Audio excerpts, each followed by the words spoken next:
Hi. Good morning, everybody, and welcome to the Mortgage Coach Friday Mastermind. Every Friday, we are here to bring value, bring leadership, and bring inspiration. Today, I have as my wingman, who's really more than a wingman on today's call. Todd is going to take over and really be the interviewer, and I'm going to step aside as the co-host of today's call and join Craig Sewing for an interview. But what's up, Todd? Hey, not much. I'm super excited to see you on the other side, to be able to ask you questions, interview you. And of course, even more excited that Craig is here, because I love everything, Craig, you've done, and love watching what you're doing, and excited. I think this is going to be one of the most valuable calls that we'll do all year. Yeah. Oh, I like that. That's high billing. So the pressure is on, Craig. The pressure is on. Yeah. What's up, Mr. Craig Sewing? What up, man? It's fun to be the interviewee, isn't it, Dave? Oh my God. Yeah, right? All the pressure on Todd. He just called it the best one of the year, and he's the interviewer. So I think the pressure's on him, honestly. We could just sit here and give one-word answers and watch him sweat. Well, that could happen. I have no doubt. I mean, the bottom line is this, right? We've been talking with Bill Hillestead on here about going out there and being a digital mayor and about interviewing people. And I think it's such a skill. And most people don't realize that it actually takes work and preparation. And, you know, you, Dave, have been such a gift to the mortgage community and have been interviewing for so long. And then Craig, you've obviously branched out. You went from radio to TV to now author. And I think that there's so much value here, not only just for our community to use with their real estate agents, but I think just in interviewing clients and other things. And so, you know, I just love to kick it off with, you know, when you guys are prepping for an interview, like what's that process look like? How do you guys get ready? So you wanna go first, Craig, or you want me to rock it out? Go ahead, man. This is your forum. All right. So I think before I answer that, I just want to reaffirm the concept that I think interviews are the most important thing that local referral-based loan officers can do. And I want to just list off a couple reasons why I think they're so important. And then I'll get into I'll give cliff notes on my prep. So you know, Bill Hillestead has talked about why they're important, from becoming the local mayor and owning an audience on Facebook. You can use them to build audience. You can use them to build leadership brand with audience, and you can use them to get leads from audience. But something that I uncovered, and I hadn't even thought about it until an interview I did this Tuesday with Glenn Bill. He's a top realtor, does over 120 transactions a year. And he had this acronym called HUSTLE. And every letter of HUSTLE is like what loan officers need to be doing today. And the E at the end was for enthusiasm. And it was all about enthusiasm. And I can't remember what letter, where the S in HUSTLE was for social media. So I'm not going to go through his, you know, every acronym in that, but it never occurred to me that one of the reasons why I've done interviews for 10 years, and Craig, I'd be curious to say for you, it's enthusiasm. Like, I get pumped. And then I also learn, like, the smarter you get, the more confident you are and the more enthusiasm you have. So I never thought about it, but like one of my biggest whys is enthusiasm. It keeps me pumped up and passionate. Craig, do you feel the same way? Yeah, it's interesting because when Todd asked that question, I was thinking, man, I wonder what kind of answer they're looking for as far as preparation, questions, things like that. And it's really not that. I prefer when I interview for it to be authentic and real. So I actually try and under-prepare in that regard versus over-prepare. Where I'm aligned with Dave is, you know, this morning, for example, I knew I was on this call, biked down to the beach, meditated this morning, got a little workout in. I always want to feel my best. And so that to me is actually how I prepare, is just make sure I feel good. And then I come into any interview and I get out of my head and get in my heart and make sure that I'm, whatever the audience is, whoever that audience is, we're delivering value.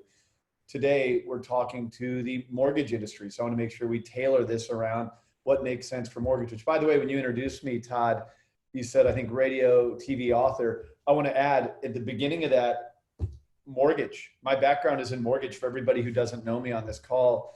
Know it at 1003, DTI, LTV. I know all that stuff too. So just the context of this conversation, please always know that I've closed deals just like you. But yeah, man, mindset. I think mindset is so critically important to having a good interview. Cool. So I'm going to give some quick things. And before I give my prep as it is today, because my prep has evolved over the years, is I also want to say I think prep's different for different people. You know, I am someone who thrives on informality.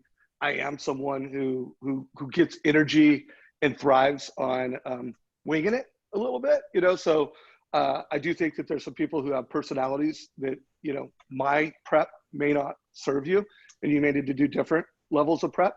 But where I am today and where it's evolved today, and I'm going to use the interview I did with Trevor Moad, the author of It Takes What It Takes yesterday, because it was, you know, he's an author. I love his book. I really look up to the guy. I really think he's an important person to bring into the mortgage industry. And it's just a good example because I did all of my, you know, all the things I do right. And you said one of them, you know, it's make sure I show up focused and energetic. So, I mean, I am thinking the night before that I'm going to get good sleep. And I'm going to be my best. Like when I know I'm going to be on stage, which is over 3 days a week nowadays, that I'm on some type of virtual stage, either getting interviewed or doing interviews. I just want to make sure I'm in a good energy space. I usually don't allow meetings to be scheduled, you know, like for an hour before I'm going to do an interview, so that I'm just not coming in hot from a conversation. You know, that's important to my prep. And then, you know, I do use Evernote. I am an Evernote freak. I have, you know, I before this interview, I looked and I put in the word interview, and it was almost 1,000 notes in Evernote where the word interview is in it. So I would say every interview I've ever done, there's an Evernote that I have in my Evernotes for that interview, and usually it's just got the person's name. You know, I might put date or something like that. And then I could talk for an hour on this, but I'm just going to do it one more minute. I always start with goals, like what are my goals for the interview, and it's bullet points. And when I put the goals, I am talking about like, what is the business goal I have? Is this something where I'm just trying to nurture the database and I'm trying to maximize views? Is this something that I'm doing because I'm selling Mortgage Coach and I want people to generate leads? You know, so usually it's like view goals, it's lead goals. And then I always try to put a goal for whoever I'm interviewing. Like in prep, anybody who's ever been interviewed by me, especially if I know they're a coach or there's someone that has a call to action, I'm like, what do you want? You know, so there's a couple goals for me and one goal for who I'm interviewing, sometimes 2 goals. And then the other 3 things that I do is I always have these 3 categories: think, feel, do. What do I want my audience to think? What do I want my audience to feel? And what do I want my audience to do? You know, so if there's a call to action, there's do. So think, feel, do are my 3 things. And I think not every, like when I did the Trevor Moad interview, he had some, because he was an author, he has some quotes that I really liked and I had them written down. Not that I just wanted to make sure they kind of came into the conversation. So I had those, and because I've read his book, I had some takeaways that I had, and I had those written down. I don't usually have specific questions written down because I'm like Craig, you know, like I'll have milestones, and sometimes I will have 3 to 5 questions, but there's a lot of interviews I do where I don't have questions that I'm, you know, going to ask. And I try to never ask them in linear order. It's pretty rare when I do an interview and it's like, okay, I got 5 questions and I'm going to ask them in linear order, because I think the more informal, the more conversational it is, the better. So there's my answer.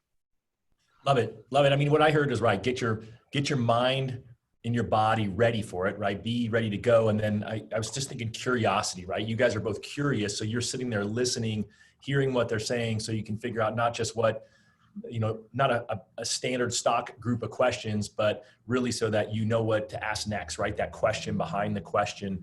So if you guys don't have stock questions, are there any questions that you guys find that every interview has, you know, 1 or 2 of your questions in it that you would start off something with to kind of help the rookies here with something to start with?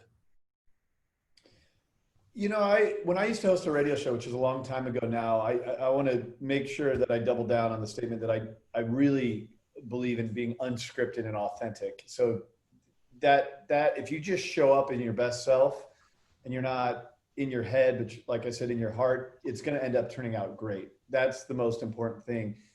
But in the same breath, you want to have confidence if you're new to something like this, that you don't have dead air, so to speak. So I would have a couple things in radio that I always fell back on that just gave me just in case kind of moment. And it was general questions like, if you were, we're in mortgage, so let's talk about mortgage, right? If I was interviewing a top producing realtor, tell us about what got us here. So I would do a past, current, future. Tell us about your backstory. Tell us about what the market's done the past year, whatever. What's happening right now? What are you doing right now? What are you going to be doing in the future? Knowing that you have that in your back pocket anytime, I think gives you confidence to actually go out there and wing it a little bit, knowing if it feels a little dead, you have those things. And then again, let's just keep it tailored to mortgage. What are the best opportunities that exist in this market? That's such a broad question. You're not going to stump your realtor with a question like that. What are the silver linings in the market? What are the solutions in the market? I think if you just give yourself a few things like that, if you're new to this, in your back pocket, it gives you the freedom and the confidence to then not have to worry so much about being overly scripted, having a bunch of questions lined up, and you have something to always fall back on. So that was my go-to back in the radio days, that when I didn't know what I was doing, it was helpful for me. You just reminded me of something, Craig, because I'm almost sure for the first 100 interviews that I did have questions written down, so while I don't necessarily do that now, and I'll usually ask the author, or whoever I'm interviewing, do you have questions you want me to ask you? But for people that are just getting started, to your point, have some things written down and having some questions. I did do that. I don't do that today very often, but I did do that back in the day for sure. Today because you're comfortable, right? Yeah, you're right. You've done enough of them. And so I think when we get back to talking about things like mindset, the whole idea is to get you comfortable, to get you confident. The reason I meditate is to calm the subconscious chatter and be more present and comfortable. And I think one of the things that I learned, just like you, Dave, is maybe it was after 6 months of doing it, or a year, I don't know the exact time frame, but I learned all the nervousness in the beginning, all the things that it took me a year to learn, I knew from day one. Everybody who's on this call, whether you've done 100 interviews or 0, you already know what you need to know right now. And that's just what we got back to saying, be in the right mindset, be in your heart, add value to your audience. And then I think when you have pre-written questions, it's either as a fallback or something you want to get out of that interviewee. And then that's where I think it's important, because you also want to make sure that you don't accidentally miss something that would be of value to the guest on in this case Zoom, or maybe a realtor has a book they just put out or something they want to show off. You might want to make a note of that. So I think if there's a takeaway, bullet points, not scripts. Get out of your head, get into your heart. I think that's a good takeaway from what we're talking about here. Something else that just occurred to me, I got interviewed this week by a mortgage executive who is a regional leader for a large lender. And he was interviewing me for LinkedIn, and he kind of admitted, we had, before he recorded, he pushed it live and we did it. He's like, hey, I'm just getting started. I don't know what I'm doing.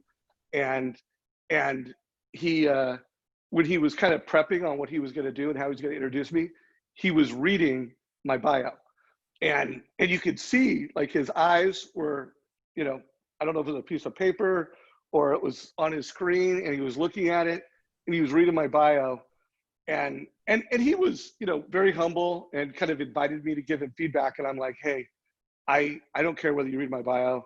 In fact, to me, what's most important is that you're just comfortable. You're looking, remember the camera is eye contact, and you're looking at the audience, not at your notes, and you're just talking from your heart. Anyways, when he clicked the button, pushed it live and did it, he did that. And he missed everything from my bio, but I'm telling you guys right now, it was a 10 times better interview, because he wasn't hitting all the numbers, saying all the words. He was just talking from his heart, giving eye contact. And so it just reaffirms what you just said, Craig. It's most important how you connect, not most important what you say. Well, that's actually a really big thing to talk about, is connectivity. We're all doing these Zoom calls now and building our audiences, and there is a gap between us and whoever's on the other side of that thing, right? I don't know how many people are listening to this thing, but they're listening in a big group. So here's a good takeaway for you, something I learned years ago. Dave just said looking into the camera is eye contact. there could be 1,000 people on this call right now. You're not all listening together. You're not in a stadium together. You're not in an audience together. So when you're an interviewee or interviewer and you want to address your audience, you got to make sure you're talking to one person at a time, not the audience. So for example, this is Dave's community. So he would say, welcome mortgage coach community. But beyond that, if Dave, Todd, or I wanted to address the audience, we wouldn't say, hey, all of you guys, hey, everyone. I mean, you can say that and it's fine. But if you want to create more connectivity, get into the habit of you messaging. Did you know that if you create a total cost analysis, it's going to help you? Speak to one person at a time when you have an audience, whether it's a Facebook Live or whatever it may be. You messaging is critical, in my opinion, of that connectivity. I used to have to do it years ago on radio. I mean, I had no idea who was on the other side of that microphone driving in their car, but they weren't driving together. They're listening together. And if you want to connect, you want to have a personal connection with that person on the other side. I would not open up my radio show. Hey, welcome San Diego. Thank you for joining me. I'd say, hello, thank you for joining me on the show. Today, you are going to hear about XYZ. That helps bridge the gap of the disconnect from having a cup of coffee with somebody where you're actually with them and speaking one to many on something like a Zoom call. You messaging was one of my biggest discoveries in building my audience, honestly, because your goal is to never lose a listener. If you're doing something like this. That was, by the way, I had never heard that, and I'm going to make a note on that, and I think I could do a better job on that. So that was a nice one, Craig.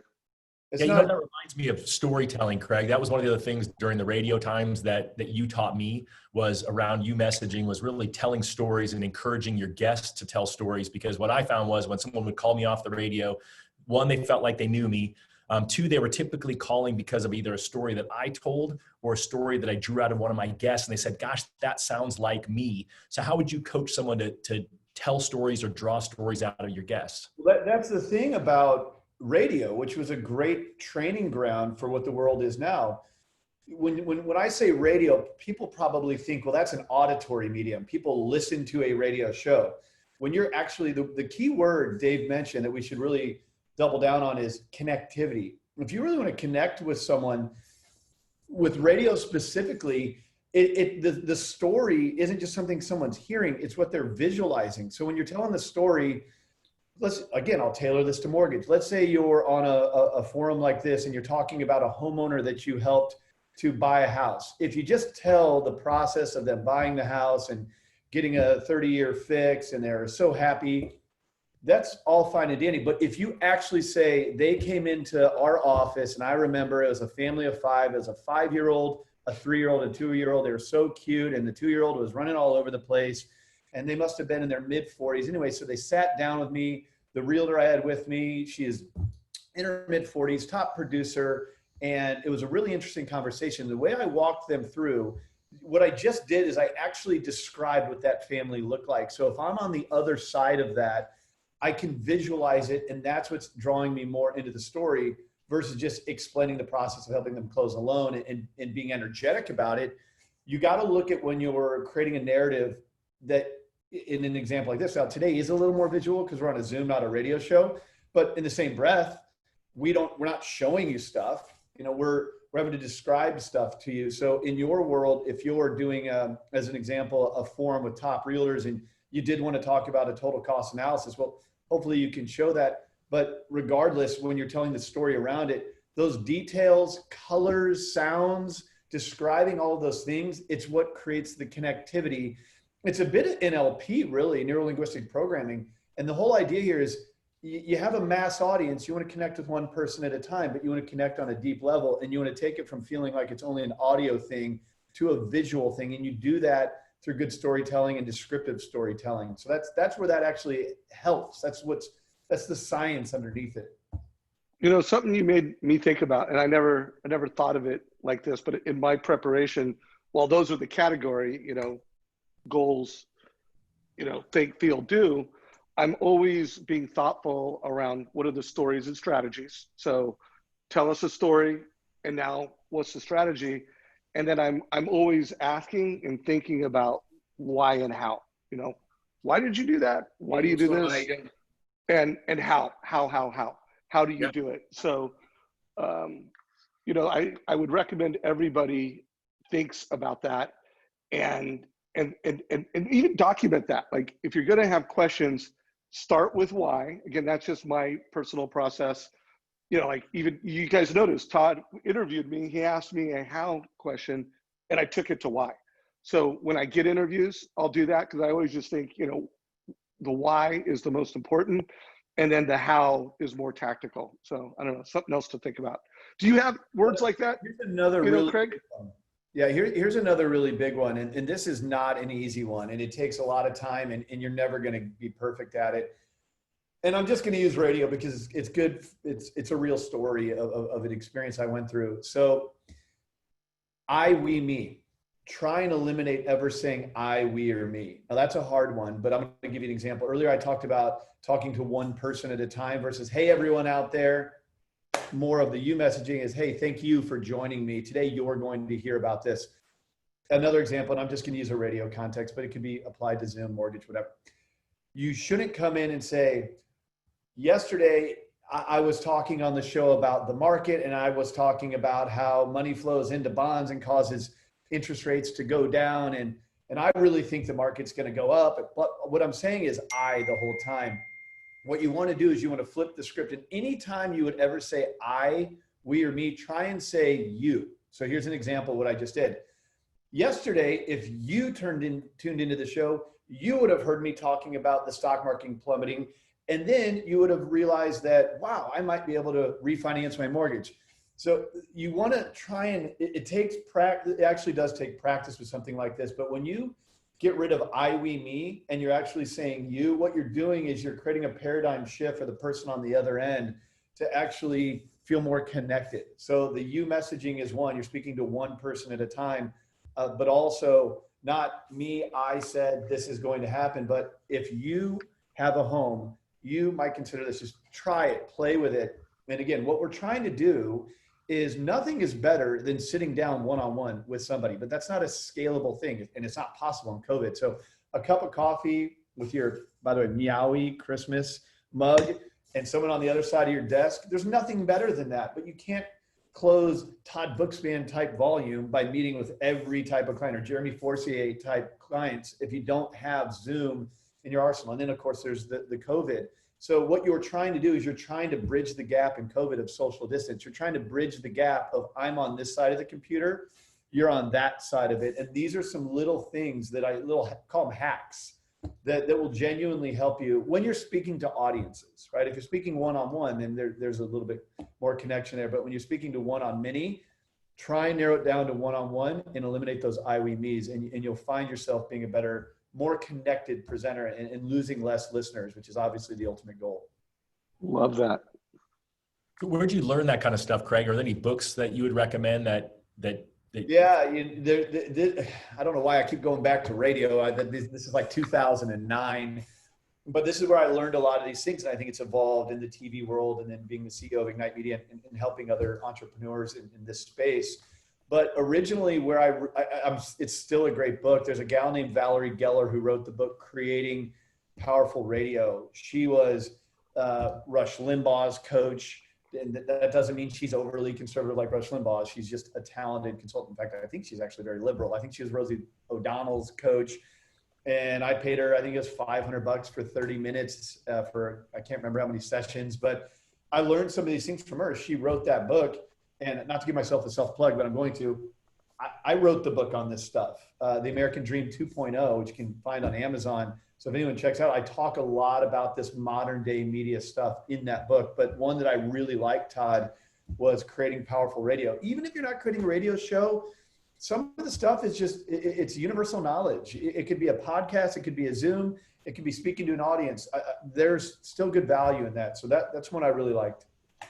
Yeah, and I think you turned that book on to me, Craig. I also read that book many, many years ago, and I can't remember if we did webinars with her, or we did something back in the real estate radio days, but I remember I learned a lot from that. And then, you know, today I think I learned the most from just listening to people that I love their interviews. Like I listen to Joe Rogan, and I'm listening as a fan, and you know, I'm interested in who he's interviewing, but I'm also paying attention to how he interviews because I think he's incredible at it. You know, I listen to Jocko Willink, you know, Jocko podcast, and I just love how authentic and direct he is. Like I am always just amazed at how few words he uses to bring out so much value, and how authentic and raw and good he is. So today I'd say I learn a lot just from watching other great podcasts and lots of great interviews. You know? Yeah, and what you're saying, Dave, is be a student of the game. Like, love the game. Love. This is marketing, really. This is you building relationships at scale. And what you're describing is others who are kind of the best in the world at it. Your Jockos, your Gary V's, Joe Rogan's. These guys make a lot of money for a reason. You don't think they study it? So don't just be a listener of that, but be a student of it. I think that's so important. So you mentioned now that obviously it's changed. You're not doing this one-on-one face-to-face with your coffee mug in hand, sitting with them across the table. Now you're doing it via Zoom or other tech. What does your guys' tech stack look like outside of Zoom right now? You want to kick it off, Dave? Yeah, well, I think when you think of tech stack outside of Zoom, you got to think of more than just, you know, how are you recording it? And I'm interested to hear what Craig says, because he's got, you know, the ultimate in how they shoot, how they edit, and how they distribute it. You know, with the American Dream TV, they've really built an incredible core competency around all those things.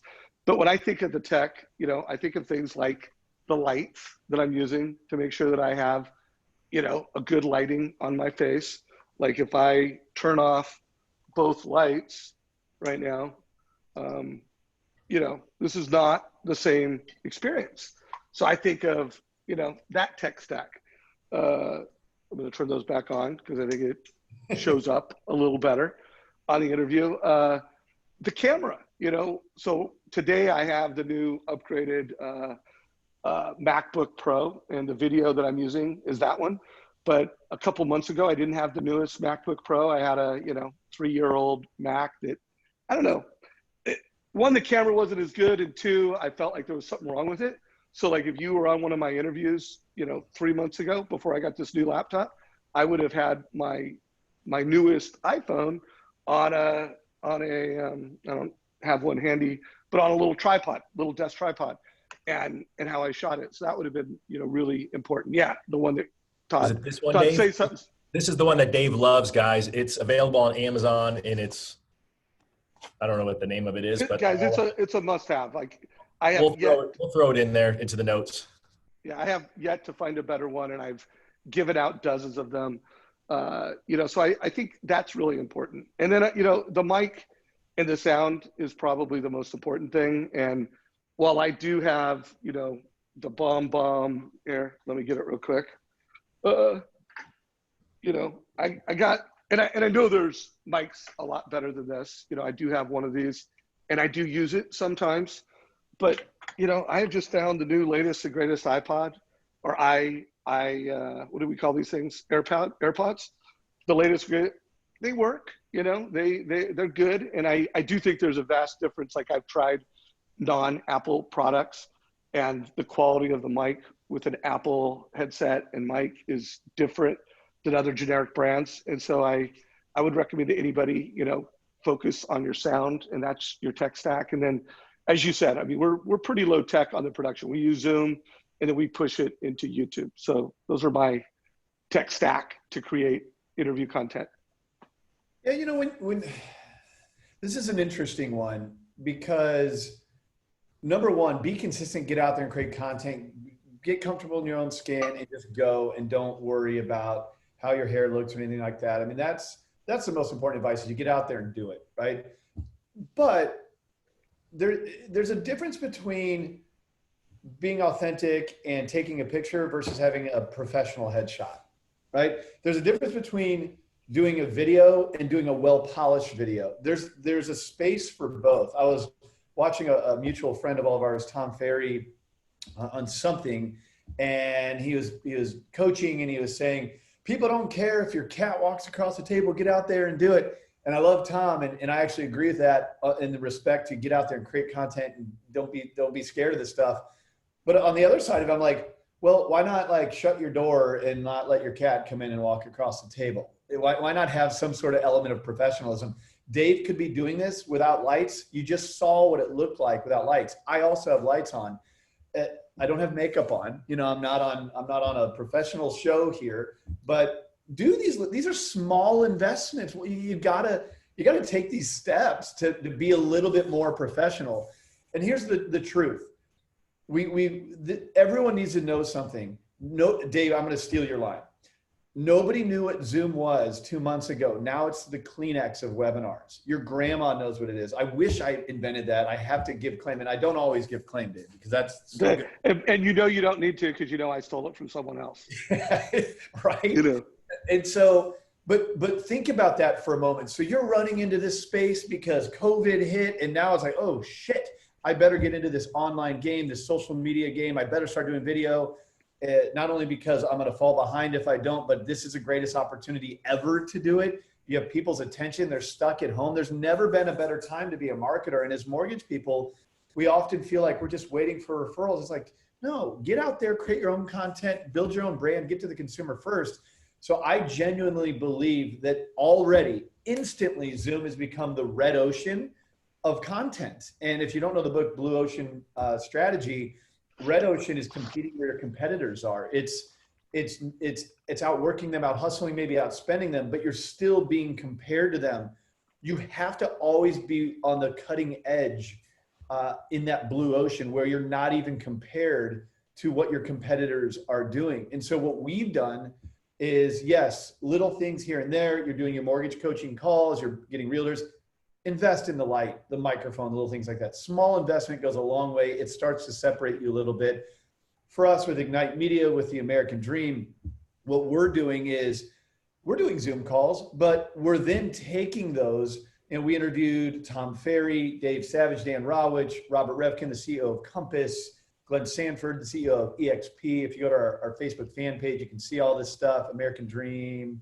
You'll find it. It's our fan page for the show. But if you go there, we then take it and we edit it, and we weave in B-roll and lower thirds, and then we go into Facebook, and you guys know Bill Hillstad. We're driving viewership and creating audiences. You got to go deeper if you want to excel. Just doing some of the basic stuff at a higher level, of course. Well, just doing it, of course, doing it at a higher level, getting a better microphone, the lighting, the things Dave suggested. And then what we're really trying to do on our side is, what's the best in the market do? Who's the leader in the market? If everybody's calling my realtors, everybody I think on this call knows the core, the lunch and learns, the happy hours. Well, guess what? COVID hit. There are no lunch and learns. So I'm sure everybody from the core is now doing lunch and learn happy hours, or lunch and learn Zooms. Okay, then what? If everybody is starting to go into that red ocean, what are you going to do? And to me, that's where editing and driving viewership really kicks in, and you go from being a part of that herd to seen as the best in your market. That's the next level as far as I'm concerned. That's what we're trying to do. Love that, Craig. One thing I wanted to add to my tech stack, and especially when I'm mobile and I'm filming things outside, this little guy right here, it's got a suction cup on the back to put it on any window. And I forgot to mention, one of my most common tech stacks is sun. It's sticking this on a window, getting the natural sun on my face, and being able to do it anywhere and everywhere, inside and outside. So I did want to make sure I called action on that. And then one thing I think is important, like, what's the right amount of light?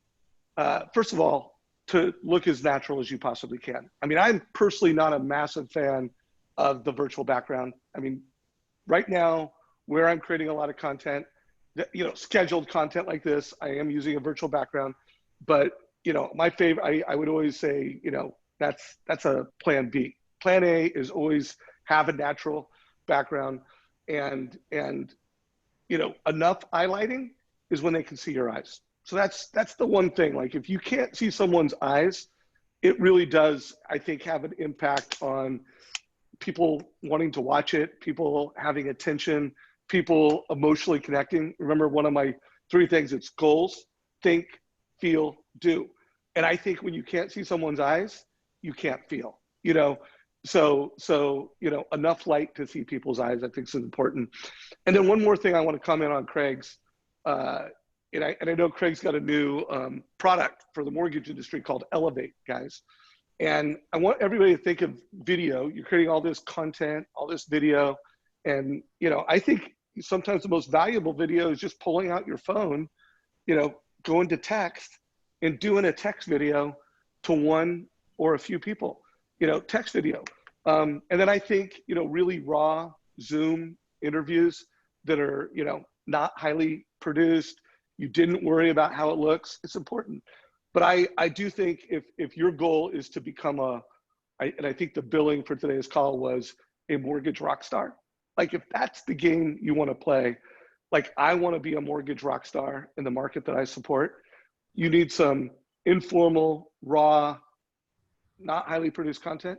But guys, you need some elevated content. You can't, let's just put it this way. You're choosing to run a race with the wind at your face up a hill if you don't have some elevated content. And that's where, to Craig's point, spend the extra time and money to create the most compelling footage the way it was shot.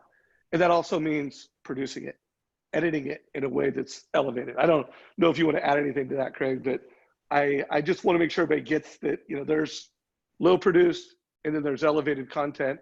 And they're both really important if you want to, be a mortgage rock star. Dave, that's the thing is I think it's all important. What the biggest mistake you can make right now is not doing it. And I think what causes people to not do it is self-doubt, confidence, whatever. And those things are in between your own ears and you just got to work to get over that. And if you can, there's never been a better opportunity in the history of mankind to be a marketer. Start thinking like a marketer.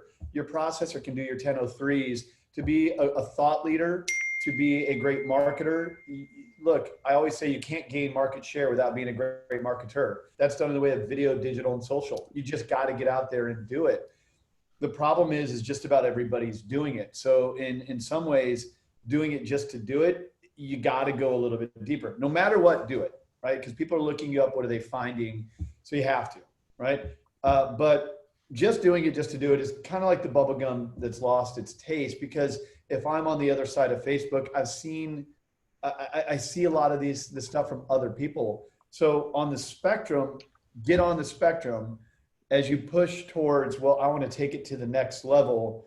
That's where my passion comes in. I mean, really, that's what the American dream has always been. It's a show, but it's more a B2B model before it's a show. We created it for mortgage, title, and realtors to be able to leverage as a more credible platform to empower them and create this thing that collectively is a show that's not owned by a network like HGTV. It's a modern day media trailblazing thing we did. And COVID hit and we've had to innovate and shift. And one of the things we've done is we innovated what Dave references, Elevate. Elevate is what we're doing. So I'll try to be quick on this, but let me just put it to you this way. Seth O'Byrne is one of the realtors on our show. He's closed over $70 million from the American Dream. He is a sponsor. There's 500 to 600 of them across the country. When COVID hit, videographers, and we launched this thing in 52 cities. When a videographer can't go shoot, you can imagine what happened to our model, right? So we went through some bumps and bruises. We had to pivot. We had to innovate, and it's turned out to be the best thing that's ever happened to us. That's kind of our backstory on COVID. So we're coming out of it leaner, meaner. And in that process, what we realized is that it took Seth, who's on, by the way, Thursday nights on HGTV Hot Properties. He is the celebrity of that show. He's the CMO of our company. It took him a year to shoot 6 episodes of Hot Properties, a year for HGTV. We, with Ignite Media, were producing in 52 cities a weekly show every single week. So the point I'm making here is the resource underneath that, the production team underneath that, who the leadership has a background in mortgage and real estate, we realize what we've been doing is so incredibly challenging to get this out, 50 employees. And when COVID hit, in the spirit of adding value to our realtors and our mortgage partners and saving our business, I mean, straight up, I don't want to sugarcoat anything. This was an element of saving what we had going. we had to innovate. And one of the things we came up with is, look, we have this team. What if we applied it directly to our partners right now where they need it the most, which is their marketing? They got to create content. People are all online. People are stuck at home. Yes, we have to shut down the American dream temporarily, but that doesn't mean we have to shut down the business and the content we create and how we create it. So we shifted our resources and we went to our mortgage, title, and realtors, and we said, look, you need to create content. Yeah, the American dream, I have an ambition. I want to win an Emmy with it. But what you need right now is value for your marketing.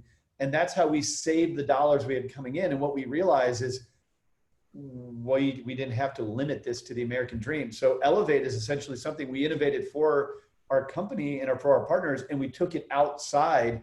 And Dave introduced it today. I'm glad he did, because I'm happy to share it. It's essentially, if you're out there doing Zoom calls, whether you want to be a thought leader in your space and you want to do it like a show, or you're just simply trying to capture the content of the real estate office presentation you gave, and you want to clean it up, have it edited, polished, B-roll, lower thirds, condensed down, cut the ums, the dead air, and turn it into a well-polished piece that goes into social media and drives views. Elevate is a turnkey solution to actually just take that content and do that for you and spit it out the back in a way that looks second to none. I mean, it looks like you're on CNBC when all is said and done. So that's what we're doing it for ourselves, and we're sharing it out to the public in a limited kind of way because we have the resources and talent to do it. That's huge. What a great opportunity. Because as I was hearing you talk about how you guys are doing the B-roll in the bottom third, I'm like, all right, you lost me there, Craig. So I think that's a great thing. I would encourage you guys to check it out. And I would just say this, right, as someone who did the radio for 5 years with Craig, and has watched American Dream with a lot of friends and members of this community have such big success.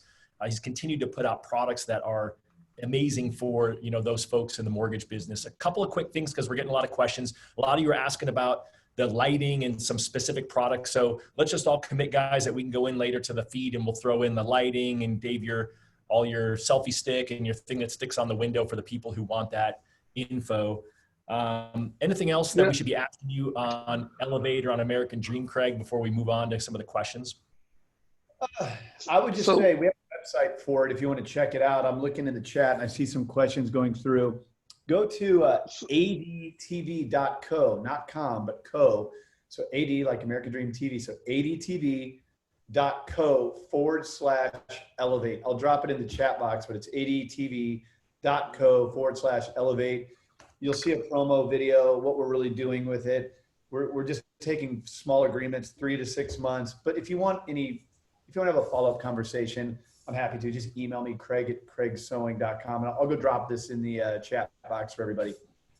Yeah, and guys, I just put a link to it in the chat, and I will put a link to the tripod I use, the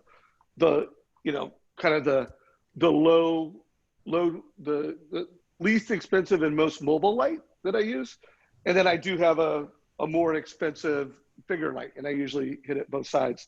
Although, Rene Rodriguez, the leader of Amplify, he has 3 lights. He's got a super pro platform and he does a really good job. So, my whole thing around Elevate and why I am so excited about it is my mission at Mortgage Coach, I want to have a lot of subscribers that pay Mortgage Coach to use our technology, and I am a for-profit entrepreneur. But my number one mission is to change how people get into debt in America. To go beyond, I get into debt and I get a transaction. I know my rate, I know my payment, and I know my cash to close. I want every family who gets into debt in America to know the cost of different options over time, because I think that's how you make a smart mortgage decision. I want to make sure that every time someone gets into debt, they're always looking for strategies to pay it off faster. And so I want every mortgage coach to be the digital mayor of the city that they live in. I want you guys to own your local markets so that whoever is the most well-known loan officer in every single city in America, I want that loan officer to be a mortgage coach. And I want, and by the way, and I want number 2, number 3, number 4. I want the 50 most well-known mortgage professionals in every city in America to be a mortgage coach. And because I believe that anyone that goes beyond transaction, they're not only helping themselves and optimizing their success, I think they are the most valuable loan officer in America to a family getting into mortgage debt. And so because the way they give advice, the way they do transaction, I want you guys to have that. And that's why I love Elevate, is I think to become that professional in your local market, you need to be using text videos. You need to be doing Zoom video and iPhone video. But guys, you need to be elevating some of that video. You need to be packaging it, editing it, using the science of distribution. And then guys, you need to be, you know, spending money. That's why I interviewed Bill Hillstad. You know, Craig, I know you have a team of ninjas that know how to, okay, now that we have this great content and we have this killer headline, now how are we going to advertise it on Facebook? Because we all know organic Facebook is only going to get about, you know, less than 20% of the people that follow you are going to see it. So if we want to go beyond that you know, that ceiling, that glass ceiling, we need to invest, and you need to have a varsity team do that. So to me, that's, you know, dude, thank you for creating Elevate, bro. And mortgage coach community, that's why, you know, I'm excited about it and why we're talking about it. Your passion around your community is what sparked the innovation. I got to give credit where credit is due. It wouldn't even be here if it wasn't for you fanning the fire around it. Dave saw the calls we were doing with Robert Revkin and Glenn Sanford and Tom Ferry, and he's like, man, if you could help others do this. And we're like, wait, we should help others do this. And so we, you know, put a lot of time and energy into it, and we innovated this thing. An interview you did that has always stuck with me is Dan Keller in Seattle. And one of the things, this is probably a year or so ago, and one of the things he said, Dave, was, I don't expect every realtor in Seattle to do business with me, but I do expect every realtor in Seattle to know who I am. That's brand. I freaking love brand. I love marketing. And sometimes things like that are elusive in how you monetize them or quantify them. But if you boil it down, there's 3 layers. You're not doing anything, and we want to encourage you to do something because you know it's good for you. Then the next layer is you're doing something, but so is everybody else. So you're swimming in that red ocean. When I look at Elevate, it's now you're going into the blue ocean where nobody in the market's doing it. It looks like you're on CNBC. You have a media concierge that assists you with doing it. So she does all the scheduling. It's Ashley on our team. We have others as well who coordinate your guests. They help you do it just like we're doing right here today. Imagine at the end of this, Dave got this thing whittled down, edited, then put into Facebook, took his audience or whoever your realtors are, put it in the back end of Facebook, and then made sure the content you created looked well polished, well edited, looked great, and then went out and you made sure that every realtor in your community saw it. Like, this day and age of marketing, it's like a scuba diver that literally can take the worm to the fishy's mouth. Now, that's not literally, but you know what, figuratively. You get it. Yeah. But that being said, figuratively, you guys could tell that Craig's not a fly fisherman. You know, he takes the worm to the fishy's mouth, and you can tell he's a new dad. You know, he's practicing kid talk. Yeah, right. Exactly. Oh, how about this? You're fishing with dynamite. That's what this does. This is fish to jump in your boat. You don't have to just put it out there and pray that someone watches it. You can strategically put incredible content, well polished, that makes you look like you're famous in front. And by the way, not in a fake kind of way. It's just taking what you've done, cutting out the inefficiencies of that content, whittling it down, making it more engaging, and then making sure the people that you want in your community to see it, growing your database, growing your following, creating consumer direct business. I don't know, I get fired up about it because I feel like, good, now the environment's asking for it, so everybody's in it. What are you going to do to not be red ocean? That's leaders lead. That's, Dave, I think you called it, who wants to be the alpha of their market. I love that because that's who this really is for. But anyone on that spectrum wins by just moving one layer up, right? Even if it's nothing to something or something to better. Yeah, there's no doubt. And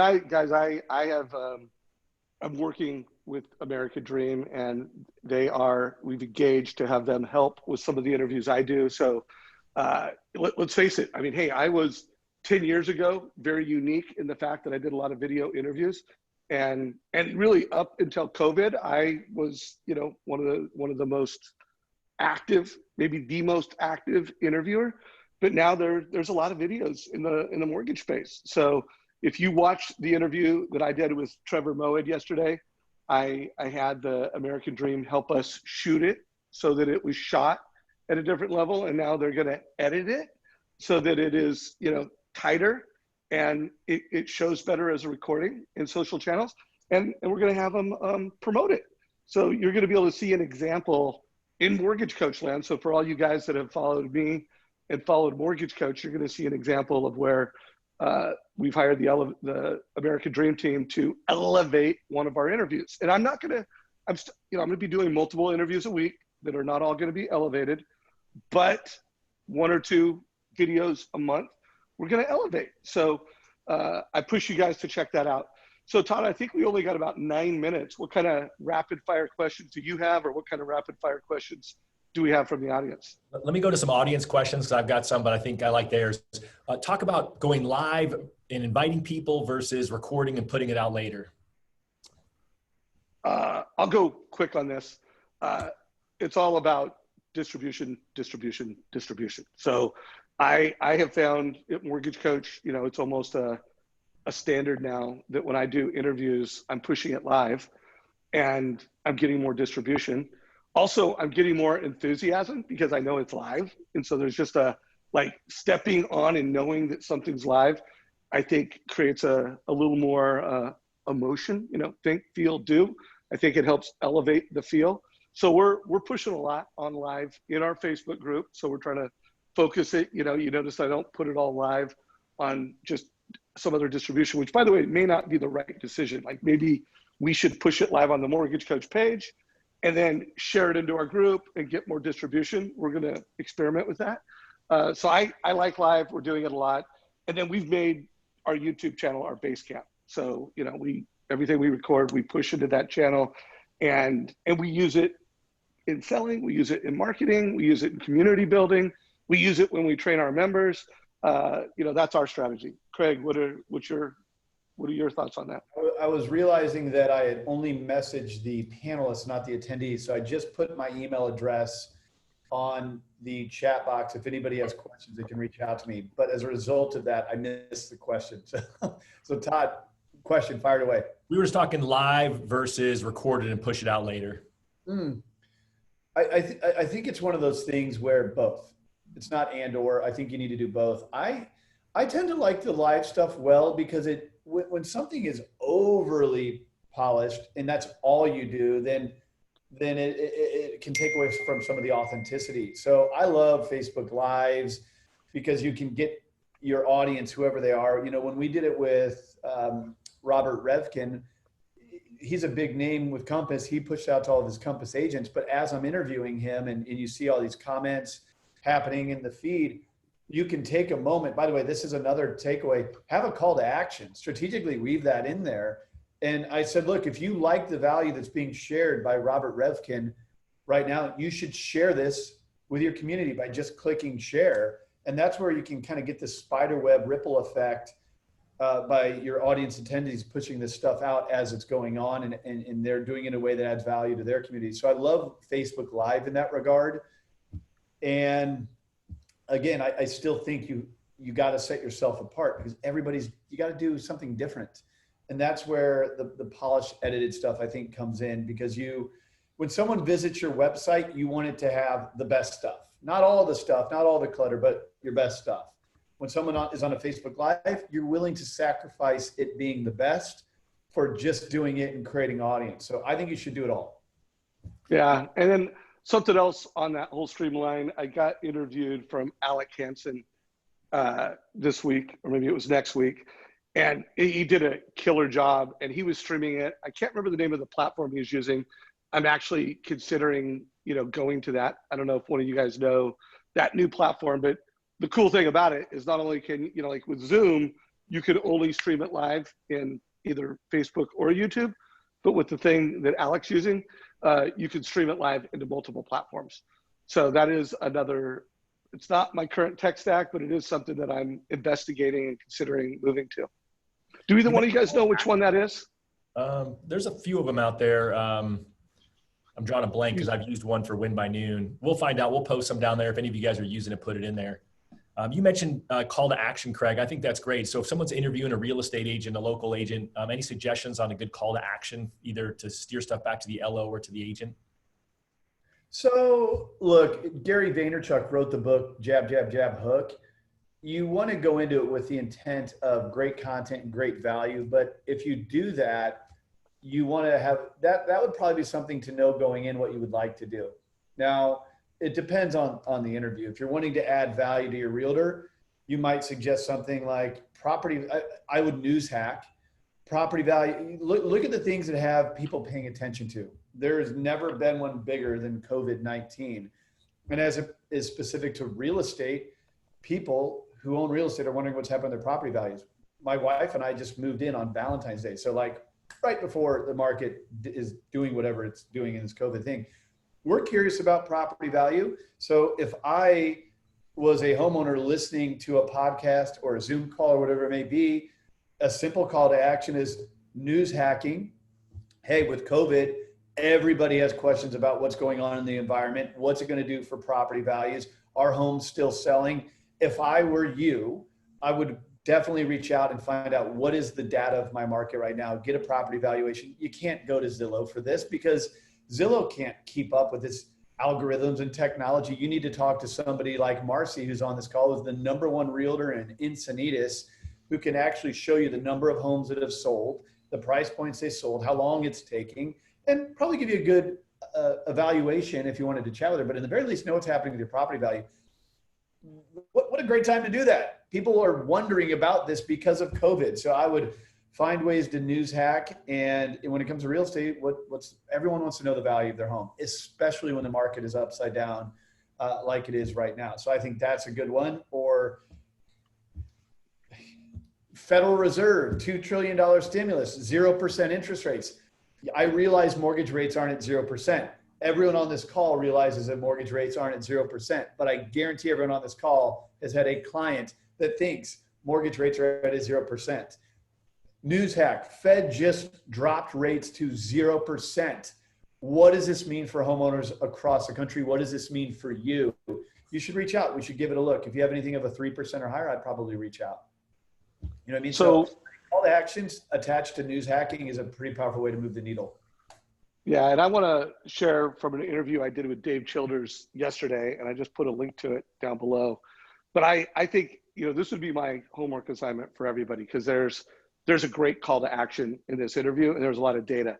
And I think the headline goes something like, using data to help homeowners make smart move up and move down decisions. So I think, like, in today's market, there are a lot of homeowners like, should I move up? Should I move down? Or should I stay the same? They're thinking about reconfiguring their lives right now. And so it was a partnership, Keeping Current Matters, which I'm a big fan of. They have great insights. Yeah. And then there's a total cost analysis where it's like, hey, family, let's take your assumption on values, your assumption on interest rates, and how much cash could you take out of your house? How much down would you have to put on the next house? And let's create a roadmap. Let's create a total cost analysis for that. So guys, I love what Craig said. I definitely think find out what your home value is today, and find out what your home value is likely to be based off of the data 12 months from now. So I do think that's a big miss. I see a lot of interviews take place and a lot of content created where the do, remember my process, think, feel, do, and the do is left out. Like, there's not a good, what do you want your audience to do? And you say things like, oh, call us, go to my website, check it out. Guys, when you do, and sometimes that's great. Keep a really light, like if the goal for the video is maximum views, nurture, educate, you're throwing a jab, don't worry about the do. But if you're like, hey, I want to do this piece of content, I want to get a lot of views, and I want people calling me, or I want people PMing me, private messaging me, which is what I hear the best call to action in today's market, then, home values, find out what you're at today, what you're likely to be, total cost analysis, or your words on that. But listen to that interview I did, link down below. Guys, I promise a home run. Like, if you do what what Steve talked about, or not Steve, but Dave Childers talked about, you will kill it.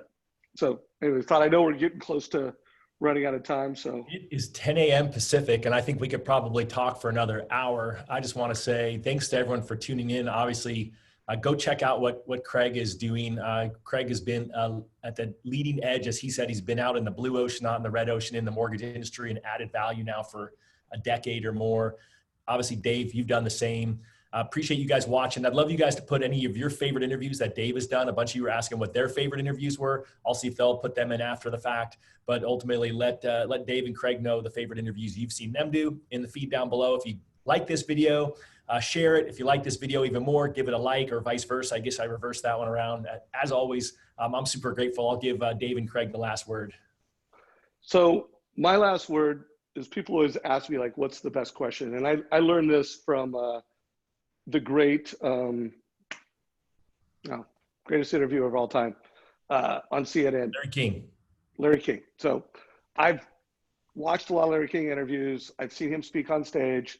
I had the honor, like, as he walked off stage, I stalked him, and I can't remember what I asked him, but I remember the takeaway from the conversation, like, what's the best question? And his answer to me is something I'll never forget. And anybody that does interview, this is the most important question you'll ever ask. And it's the question after the question. He's like, and by the way, Larry King doesn't prep. He doesn't have questions. Again, he's been doing this thousands and thousands and thousands of interviews, but his whole focus is asking questions and then the question after the question. That's where the magic of an interview comes. Craig, I'll let you close it. When you get out there and you're trying to get yourself comfortable in this space, wherever you are on that spectrum we've been talking about, here's a few rules for you, 3 of them. Get out of your head and get into your heart. Make the value for them, not you. And if somebody doesn't like that, screw them. That's not someone you'd ever do business with anyway. So out of your head, into your heart, make the value for them, not you. Someone doesn't like that, screw them. Those are the 3 rules to walk away with, and just get out there and do it. Get active, jab, jab, hook, have fun with it. And as Dave said, Dave's been doing this as much as anyone in the mortgage space. And he told you in this call, he still listens to podcasts. He just referenced Larry King. He's a student of the game. And that's the entrepreneurial spirit. So never forget you're an entrepreneur in this mortgage space. Don't get caught in those 1003s and refis. Keep getting out there and marketing and building your brand along the way. Everyone, great call. Thank you so much for being part of the Mortgage Coach and Win by Noon communities. We're grateful for you all being here. Craig, Dave, thanks for your time. This call's a wrap. Thank you, guys. Virtual fist bump, everybody, including the audience. Take care, everybody.